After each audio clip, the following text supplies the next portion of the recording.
A sleep disturbance is going to be considered a secondary symptom. So we talked a little bit ago about primary symptoms and secondary symptoms. So the primary symptom being the constipation, the diarrhea, the mucousy stool, the blood in stool. The secondary symptom being the discomfort from that causing sleep disturbances.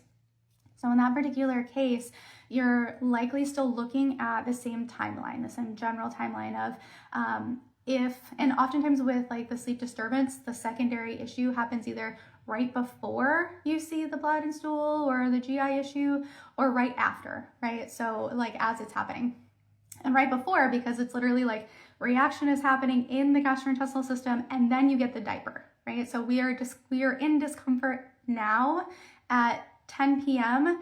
and then the diaper comes at 4 a.m., for example. So that isn't uncommon, and more often than not, that's kind of the timing that we will see. So I eat something over lunch, I see sleep disturbances, and then I get the diaper and I'm like, oh, yep, those sleep disturbances, that was from this diaper. We were in the middle of food reactivity issues.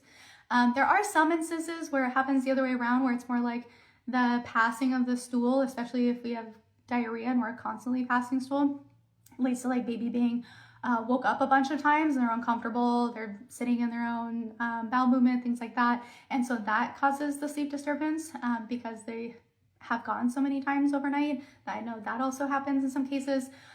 Also for some kiddos, passing of the stool can be just uncomfortable, and or the stool in contact with their little bums can be uncomfortable. We actually have some kiddos who have contact dermatitis of the proteins that are in the stool still, and that's something that we go over in our blog too. If you go to our blog and then in the search bar put in eczema or proof, put in proof, because it's got proof and pictures in the title, and it'll show you pictures of the little bums with what we call in the community an allergy ring, which is a little ring rash around the anus. So those are some of the things that can impact if you have those two things, sleep disturbances and lower GI reactivity issues.